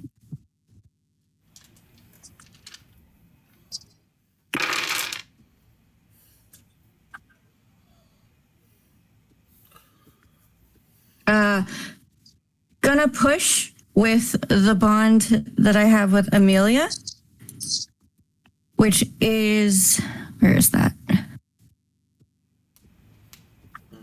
I had it listed what the bond was, but I can't find where I put it. If you right click on the It is thing, it should mid- go up with a it- push yeah. bond.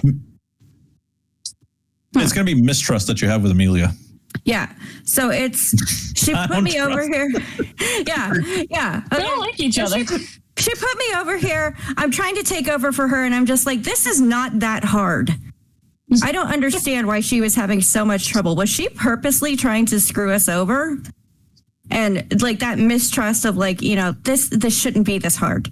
Maybe she was tampering with it. All right. And that'll push it to a 10. So just a push with the bond to push, anonymous chat, invoke. All right. Excellent.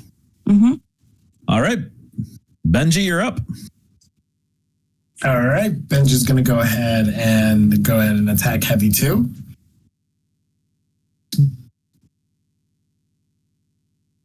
He's going to go ahead and swing his sword.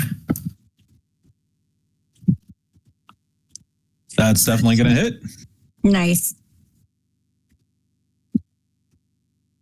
All right. Benji, your attack lands, hitting the Heavy 2. You see that the Heavy 2 does not react or does not move. It's almost as though they're stuck in time. Oh. And so, you guys, we are going to start the round again for you guys. You guys get to take all of your turns all over again. So absolutely, we can all just like spam deactivate Yeah. without We have- consequence, right? Frozen in time. Let's all try to deactivate. What's our chart at? It's halfway, so we have 4 points. So if we all manage to successfully do it, then we'll have deactivated it, hopefully. And it's insight. Insight, DL 10. 10.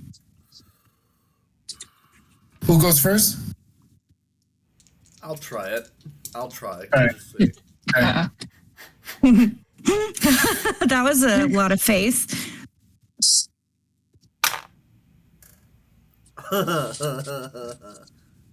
Title point? Title point? Please. No. 15. That lands, that hits. That's going to be, if you push it with a bond, you'd make it 16. You can fill up 3 of those slices. Yeah. Ooh. So my bond with, where are they? My bond with Benji is affection. He has been kicking butt. I have to kick butt too.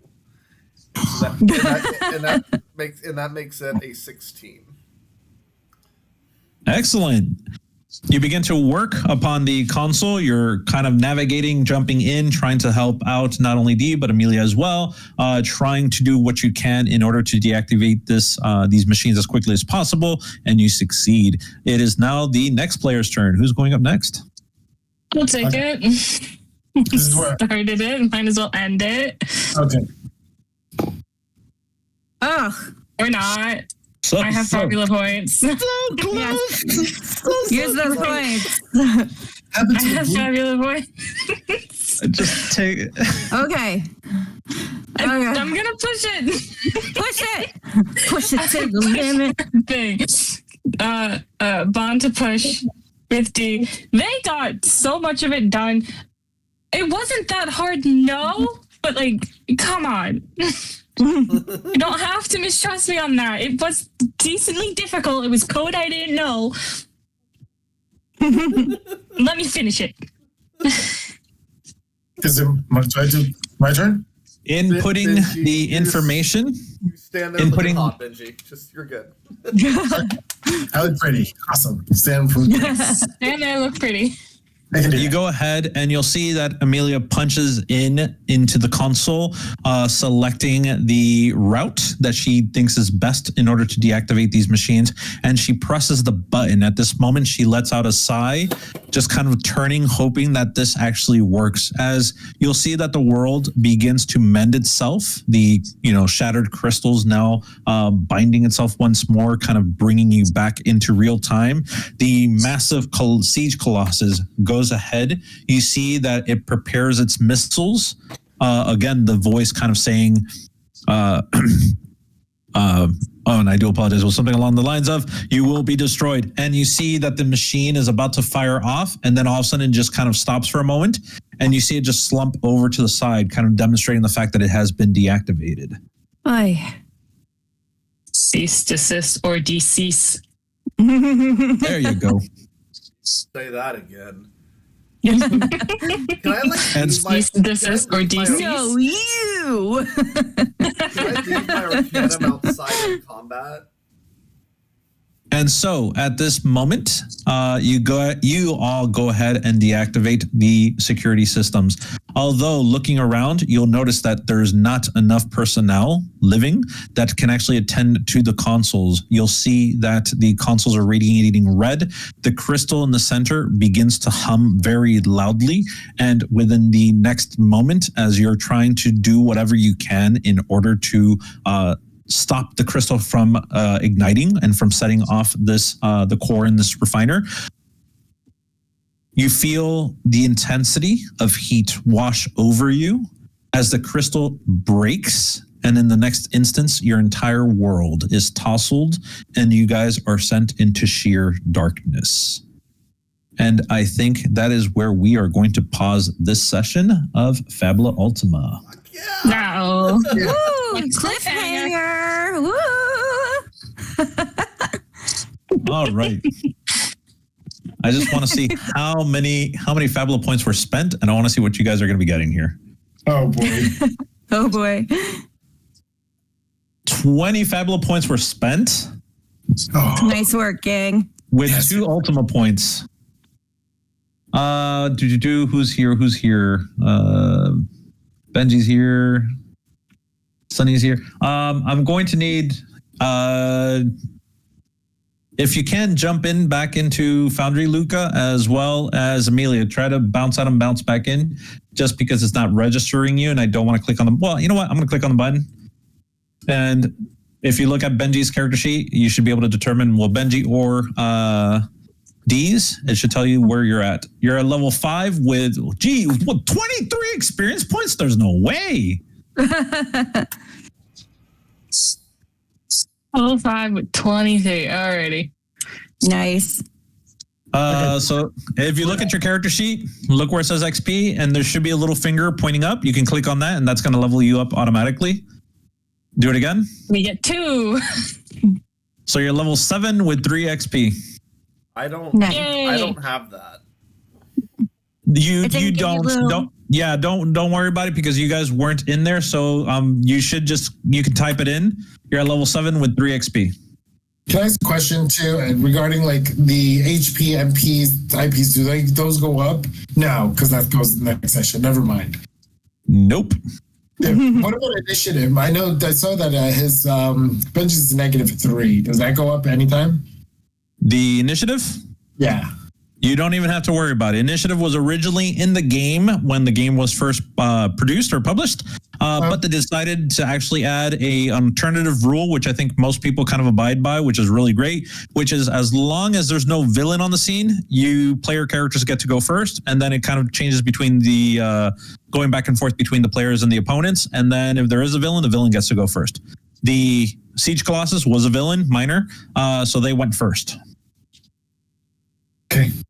But yeah, excellent job, everybody. You did really well. You survived that. I didn't even think that you guys could. I was like, oh my gosh, this is going to be that Siege Colossus. Wait, you guys don't have a healer? What? So are we going to be doing our level up changes in the next game? Or should we do those over the break between? Well, I've just put mine in and I'm looking for Yeah. Wow. You can put it in now. You can actually put it in during the break until our next session. But yeah, you automatically level up. Don't worry about that. Okay. The only thing though is that you do not get to heal. You do not get an EMP. So I do apologize for that. You're just going to have to suffer. Well, I mean, at this point, who knows where you're at anyways? You're in the darkness. John, where do we find the skills again? Because I'm putting both of those classes into sharpshooter. So I raised ranged I'm gonna weapon get mastery going, by guys. 1. Oh, bye. Bye. Oh, wait. Bye. Have a nice night. One second. Don't do that Wait, yet. we got to close up. We got to close up. Oh, okay. I'll wait.